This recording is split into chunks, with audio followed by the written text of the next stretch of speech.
Hello guys, welcome to Abhishek Jha classes. आज से हम लोग स्टार्ट करने वाले हैं अपना मिनी रिवीजन। मिनी रिवीजन का मतलब है शॉर्ट रिवीजन, यानी 15 से 20 मिनट हर रोज हम लोग रिवाइज करने वाले हैं 10 बजे रात में। तो 10 PM हर रोज आपको मिनी रिवीजन वाला वीडियो मिलेगा। इसका सबसे पहले रूल मैं बता दूं आपको। रूल ये रहेगा कि आप लोग सबसे पहले रेगुलर लेक्चर्स को देख के आओगे। रेगुलर लेक्चर अगर आपने नहीं देखा है और आप ये एक्सपेक्ट कर रहे हो कि मैं इसमें पूरा का पूरा बेसिक से कवर करवाऊंगा, बिल्कुल भी नहीं। इसमें मैं रिवाइज करवाऊंगा और बहुत ज्यादा फास्ट और क्विक वे में मैं रिवाइज करवाऊंगा, जिससे आप लोग जो कंसेप्ट को पढ़े हो 6 महीना पहले, 2 महीना पहले, 3 महीना पहले, उसको आप रिकॉल करवा पाओ। ठीक है, तो हम लोग रेलगाड़ी के रफ्तार में जाने वाले हैं। शुरू करते हैं अपना इंट्रोडक्शन वाला चैप्टर, एंटरप्रेन्योरशिप डेवलपमेंट का इंट्रोडक्शन वाला चैप्टर शुरू करते हैं। आइए सबसे पहले पढ़ेंगे एंटरप्रेन्योर किसको बोलते हैं। एंटरप्रेन्योर उसको बोलते हैं जो कुछ नया करने के लिए आता है, जो कुछ इनोवेटिव करता है। यानी बिजनेसमैन और एंटरप्रेन्योर में यही फर्क होता है कि बिजनेसमैन लोग क्या करता है, बिजनेसमैन लोग पुराने तरीके से बिजनेस कर रहा है, जो बिजनेस चलता हुआ आ रहा है, अगर मैं वही बिजनेस कर रहा हूं तो मुझे बिजनेसमैन कहा जाएगा। लेकिन एंटरप्रेन्योर रिस्क लेता है, फाइनेंशियल रिस्क लेता है in the hope of profit. He is an individual who creates a new business, जो एक नया बिजनेस को क्रिएट करता है बहुत सारे रिस्क लेके, और जो रिवॉर्ड्स को एंजॉय करता है और कुछ इनोवेट करने की ताकत रहती है, उसको भी हम लोग एंटरप्रेन्योर ही बोलते हैं। ठीक है, आइए अब नेक्स्ट, अब हम लोग पढ़ेंगे फीचर्स ऑफ एंटरप्रेन्योर्स, यानी कि एंटरप्रेन्योर्स के अंदर क्या क्या खूबियां रहनी चाहिए। सबसे पहले देखिए, an entrepreneur brings about change in the society, यानी एक एंटरप्रेन्योर सोसाइटी में चेंज लाता है। एक एंटरप्रेन्योर सोसाइटी में चेंज लाता है। इसके बाद entrepreneur is action oriented, highly motivated employees who takes risk to achieve goals. Entrepreneurs हमेशा हाईली मोटिवेटेड रहते हैं और एम्प्लॉइज लोग को भी हाईली मोटिवेटेड रखते हैं, ताकि सारे के सारे गोल्स को आप अचीव कर पाओ। अच्छा लग रहा है सेशन तो लाइक कर देना भाई, शेयर कर देना, बोलना ना पड़े। हर एक कॉलेज ग्रुप में पहुंच जाना चाहिए। मिनी रिवीजन एपिसोड 1 चल रहा है, ऐसे ऐसे करके अगर आप पसंद करोगे तभी मिनी रिवीजन का सीरीज चालू करेंगे, आएगा। इसके बाद third, entrepreneurs accept responsibility with enthusiasm and endurance, यानी एंटरप्रेन्योर हमेशा एंथुसियाज्म से काम करते हैं, अपना रिस्पॉन्सिबिलिटी को देखते हैं कि क्या मेरा रिस्पॉन्सिबिलिटी है, मेरा क्या रिस्पॉन्सिबिलिटी है, मैं क्या काम करने वाला हूं सोसाइटी के लिए। सिंपल सा बात है। इसके बाद entrepreneur is thinker, doer, planner and workers. Entrepreneur सोचने के मतलब कि सोचने का काम भी करता है, प्लान भी करता है, काम भी करता है, वर्कर्स भी है, थिंकर भी है, डूअर भी है, प्लानर भी है। इसके बाद एंटरप्रेन्योर फोरकास्ट भी करता है फ्यूचर को, यानी फ्यूचर में क्या होने वाला है इस चीज का प्रेडिक्शन कौन करता है, एंटरप्रेन्योर। एंटरप्रेन्योर इसके बाद देखिए, entrepreneur undertakes venture not for his personal gain alone but for a society as well, यानी अपने पर्सनल बेनिफिट के लिए सिर्फ वो काम नहीं कर रहा है, वो किसके लिए काम कर रहा है, वो सोसाइटी के लिए काम कर रहा है। दोस्त, एंटरप्रेन्योर खुद के लिए कभी नहीं होता है, वो सोसाइटी को बदलना चाहता है, वो सोसाइटी को इनोवेट करना चाहता है, वो सोसाइटी के लिए काम कर रहा है। समझ में आया? तो आपको अगर कोई फीचर्स ऑफ एंटरप्रेन्योर बोले तो बिल्कुल बता देना, ठीक है। इसके बाद देखिए, एंटरप्रेन्योर्स के बहुत सारे क्लासिफिकेशंस होते हैं। सबसे पहले business entrepreneurs is an individual who discovers और idea to start a business. Business entrepreneurs वो होते हैं जो एक बिजनेस स्टार्ट करने के लिए कुछ आइडिया सोचते हैं, जो एक बिजनेस को स्टार्ट करने के लिए कुछ आइडिया सोचते हैं। इसके बाद पढ़ेंगे ट्रेडिंग एंटरप्रेन्योर। ट्रेडिंग एंटरप्रेन्योर कौन होते हैं, जो बाइंग एंड सेलिंग वाला काम करते हैं, जो ट्रेडिंग एक्टिविटी के लिए एंटरप्रेन्योर करते हैं। सिंपल सा बात है, हु अंडरटेक्स ट्रेडिंग एक्टिविटीज। इसके बाद बात करेंगे industrial entrepreneurs. He is an entrepreneur who undertakes the manufacturing activities, जो कुछ मैन्युफैक्चरिंग, जो कुछ बनावट, इंडस्ट्रीज में क्या होता है, मैन्युफैक्चरिंग ना, मैन्युफैक्चरिंग का काम अगर करोगे तो तुम कहलाओगे इंडस्ट्रियल एंटरप्रेन्योर। Industrial entrepreneur. इसके बाद देखो corporate entrepreneur. He is an entrepreneur who demonstrate his innovative skills in the organising and managing a corporate understanding, यानी जो कॉर्पोरेट हाउसेस में, जो कंपनीज में जाके अपने स्किल्स को इनोवेट करने की कोशिश करता है, वहां पे अप्लाई करता है, उसको हम लोग बोलते हैं कॉर्पोरेट एंटरप्रेन्योर्स। ठीक है। इसके बाद बात करते हैं एग्रीकल्चरल एंटरप्रेन्योर्स, जो लोग फार्मिंग के दुनिया में थोड़ा सा कुछ नया लाना चाहते हैं। जैसे कि अगर आप लोग शार्क टैंक देखते होंगे, शार्क टैंक में बहुत सारे ऐसे आते हैं, ऐसे लोग आते हैं जो एग्रीकल्चर की दुनिया में बहुत ज्यादा बेहतरीन करना चाहते हैं, जैसे कि कमलेश आया था, कमलेश कमलेश बोल के एक आया था, जो एंटरप्रेन्योर आया था, जो नया बिजनेस खोला और उनका बिजनेस बहुत ही ज्यादा चमक गया। इसके इसके बाद देखिए, इसके बाद हम लोग पढ़ने वाले टेक्निकल एंटरप्रेन्योर। टेक्निकल एंटरप्रेन्योर कौन है? They are extremely task oriented, जो हमेशा टास्क ओरिएंटेड काम करेगा, जो हमेशा टेक्निकल काम को ज्यादा पसंद करेगा। इसके बाद नॉन टेक्निकल एंटरप्रेन्योर, जिसको सारा का सारा मगजमारी कुछ भी नहीं पता है, जिनको लेकिन एंटरप्रेन्योर बनना है। The entrepreneur are not concerned with the technical aspect of the product, यानी टेक्निकल एस्पेक्ट से उनको कुछ भी नहीं पता है, बस वो लोग हायर करते हैं किसी को, ठीक है। इसके बाद professional entrepreneurs, he is an entrepreneur who start a business unit but not carry business for long period। Professional entrepreneurs कौन होते हैं? जो लोग लॉन्ग टाइम तक बिजनेस को कंटिन्यू नहीं रखते हैं, जो स्टार्ट करते हैं लेकिन लॉन्ग टाइम तक बिजनेस को कंटिन्यू नहीं रखते हैं, उसको हम लोग क्या बोलते हैं? Professional entrepreneur. समझ में आ रहा है क्या? समझ में आ रहा है। इसके बाद हम लोग पढ़ेंगे प्योर एंटरप्रेन्योर। प्योर एंटरप्रेन्योर मतलब क्या है? They believe in their own performance while undertaking business activity. Pure entrepreneur लोग अपने पे भरोसा रखता है, भाई अपने पे भरोसा रखता है, अपने पे कि मैं करूंगा, मैं करके दिखाऊंगा। They undertake business activity for personal satisfaction, personal satisfaction के लिए, मुझे करना पसंद है तो मैं करूंगा ही करूंगा, मुझे चाहे इसमें प्रॉफिट हो लॉस हो, मैं करके रहूंगा। उसको हम लोग क्या बोलेंगे? Pure entrepreneur. इसके बाद इंड्यूस्ड एंटरप्रेन्योर। दोस्त ध्यान दो, इंड्यूस्ड एंटरप्रेन्योर ध्यान दो, लाइक करो, शेयर करो। He is encouraged to take up an entrepreneurial activity with a view to avail some benefits from the government। Induced मतलब ये induced entrepreneur जो रहते हैं, वो लोग चाहते हैं कि गवर्नमेंट से कुछ बेनिफिट उसको मिले, गवर्नमेंट से कुछ बेनिफिट उसको मिले, उसको हम लोग क्या बोलते हैं? इंड्यूस्ड एंटरप्रेन्योर, ठीक है। सब कुछ खुद से नहीं करना चाहते वो लोग। मोटिवेटेड एंटरप्रेन्योर, जो लोग मोटिवेटेड रहते हैं, सिंपल सा बात है, मोटिवेटेड रहोगे तो मोटिवेटेड एंटरप्रेन्योर बनोगे। इसके बाद स्पॉन्टेनियस एंटरप्रेन्योर कौन होता है? They are motivated by their desire for self employment venture and for satisfaction of the customers need. मतलब अगर आप कस्टमर्स के नीड को सेटिस्फाई कर पा रहे हो तो आप ऑटोमेटिकली ही मोटिवेट हो जाओगे ना। उस टाइप के एंटरप्रेन्योर को बोलते हैं स्पॉन्टेनियस एंटरप्रेन्योर। अगर आप कस्टमर्स को सेटिस्फाई कर रहा हो तो खुद ही मोटिवेट हो जाओगे ना, उसको क्या बोलते हैं? Spontaneous entrepreneur. इसके बाद बात कीजिएगा डेवलपमेंट के बेस पर। First generation entrepreneur, he is the one who starts on industrial units by means of his own innovative idea. First generation entrepreneur का मतलब क्या है? मैंने ही स्टार्ट किया, मैंने ही ये इंडस्ट्री स्टार्ट किया, उससे पहले कोई नहीं था, मैंने ही ये इंडस्ट्री स्टार्ट किया। इसके बाद मॉडर्न एंटरप्रेन्योर्स है। मॉडर्न एंटरप्रेन्योर्स जो मॉडर्न मार्केटिंग नीड्स के हिसाब से सोचता है, जो मॉडर्न मार्केटिंग नीड्स के हिसाब से सोचता है, जो ये सोचता है कस्टमर को सिर्फ बेचना या खरीदना नहीं है, कस्टमर को सेटिस्फाई भी करना है। Classical entrepreneur, he is one who develops self-supporting ventures for satisfaction of the consumer needs। ठीक है। इसके बाद देखिए, इसके बाद हम लोग पढ़ेंगे innovative entrepreneurs, very important for the exams.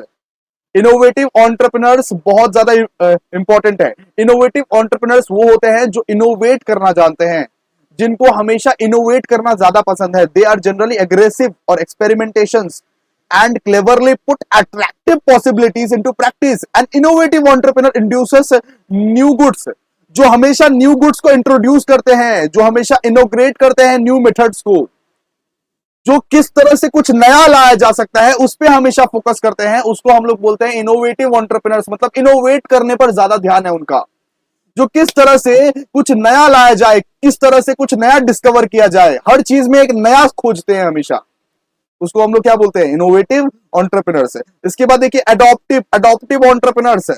Adoptive entrepreneurs क्या है? जो अडॉप्ट कर लेते हैं, जो ऑलरेडी किसी एंटरप्रेन्योर ने किया होगा उसी का प्लान को कॉपी कर लिए, उसी का प्लान को चुरा लिए। जैसे उबर सबसे पहले आया था, इसके बाद इसी कंसेप्ट को लाया ओला, तो इसका मतलब ये क्या है? ओला ने उबर का कंसेप्ट को चुरा लिया, लेकिन ये भी तो एक एंटरप्रेन्योर है ना।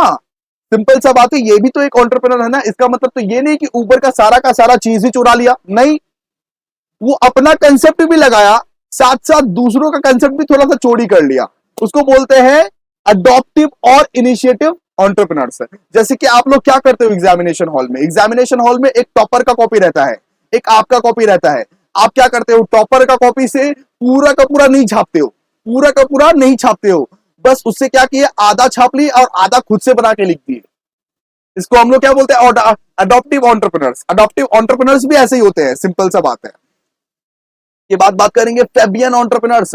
फेबियन एंटरप्रेन्योर्स क्या है, एकदम पुराने ख्यालात के लोग हैं फेबियन एंटरप्रेन्योर्स। पुराने ख्यालात के लोग हैं, जो लोग ओल्ड या तो ट्रेडिशन सेंटिमेंट्स में बहे हैं कि हम तो अपने बिजनेस को चेंज नहीं करेंगे भैया, हम तो अपने बिजनेस के को चेंज नहीं करेंगे, हम तो कुछ नया नहीं लाने वाले, हम पुराने ख्यालात के लोग हैं। These entrepreneurs are traditionally bounded. They would be cautious. They neither introduce new changes nor adopt new methods innovated by other entrepreneurs. They are shy and lazy. मैं बहुत साई हूं, मैं बहुत शर्माता हूं, मैं कुछ नया नहीं लेके आऊंगा। ऐसे वाले जो एंटरप्रेन्योर्स रहते हैं उसको बोलते हैं Fabian entrepreneurs.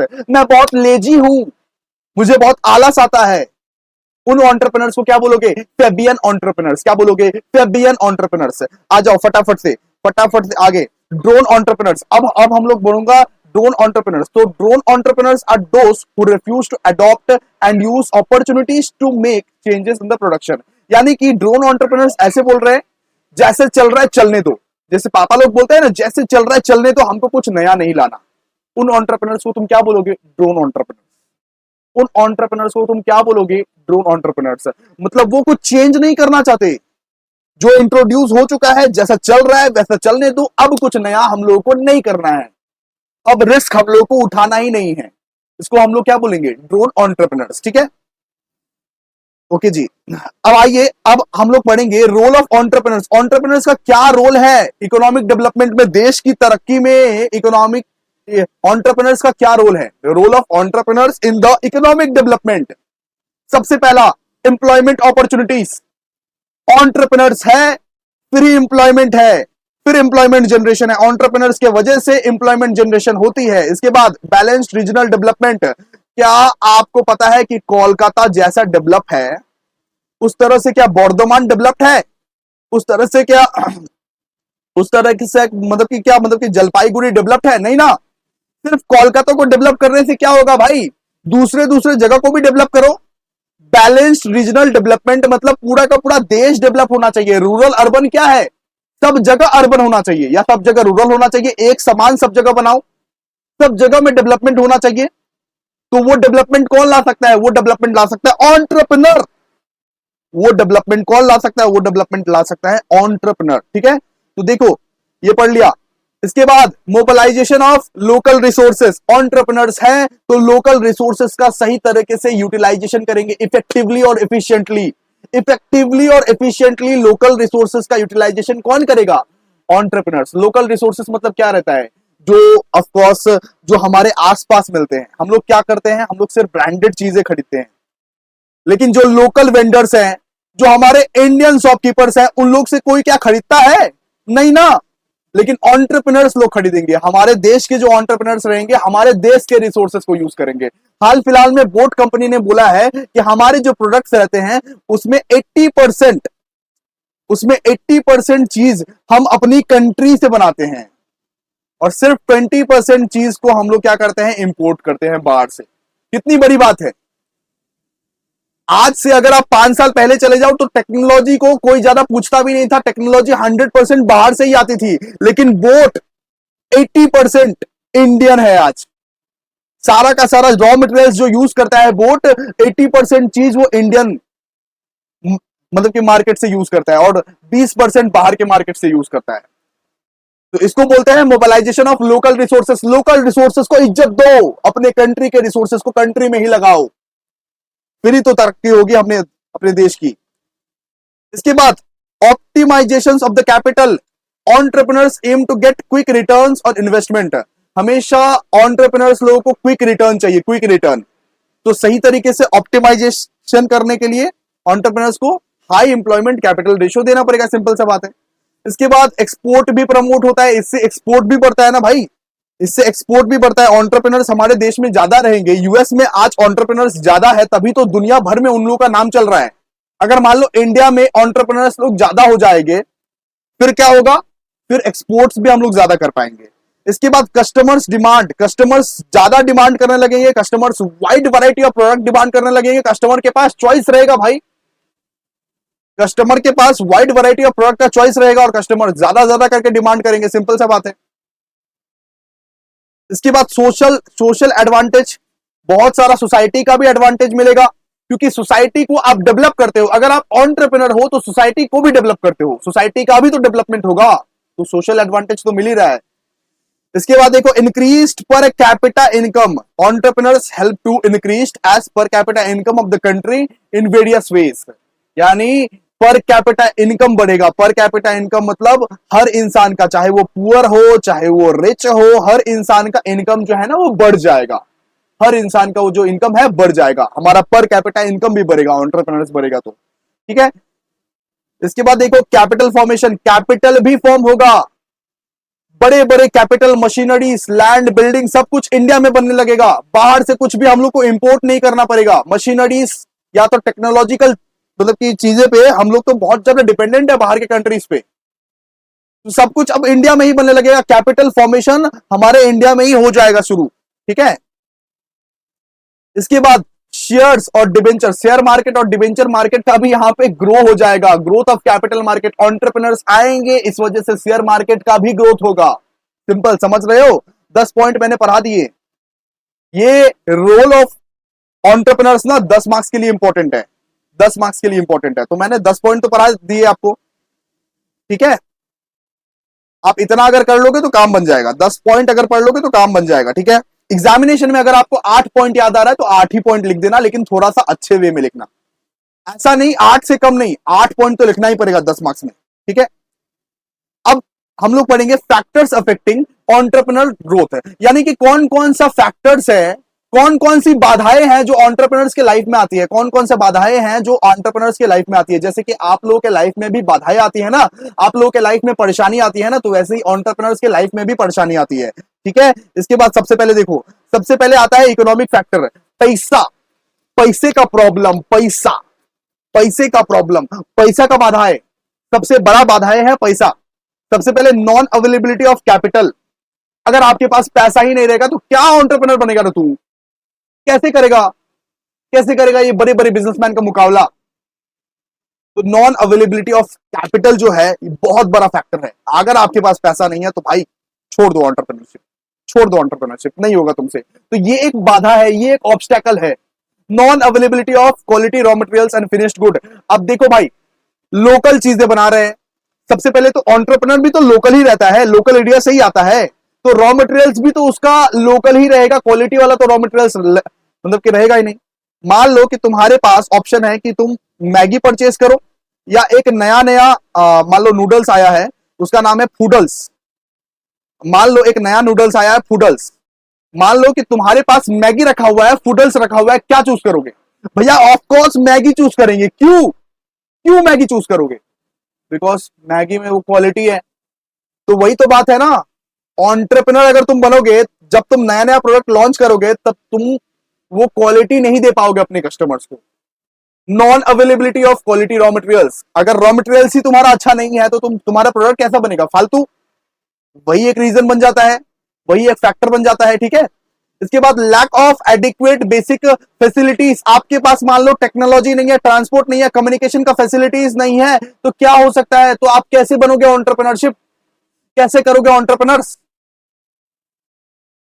Greater risk involve in the business, बहुत सारे रिस्क है, जैसे कि मान लीजिए सीजनल फ्लक्चुएशन में मैंगो का बिजनेस कर रहे हो, तो क्या वो मैंगो का बिजनेस आपका विंटर्स में चलेगा?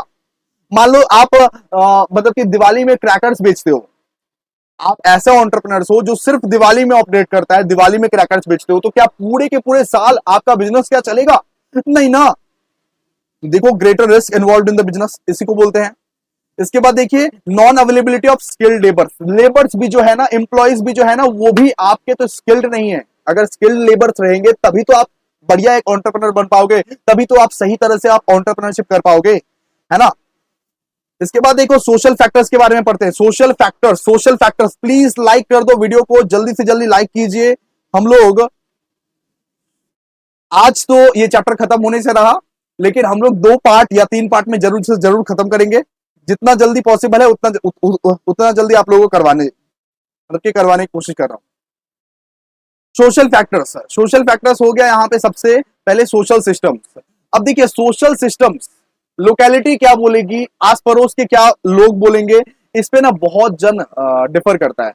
मान लीजिए आप अपने फैमिली मेंबर्स में एक मेंबर बिजनेस करना चाहता है और एक मेंबर्स एक्टर बनना चाहता है, एक्टर बनना चाहता है या टिकटॉकर बनना चाहता है, तो वो भी तो एक बाधा ही है ना। सिंपल सा बात है।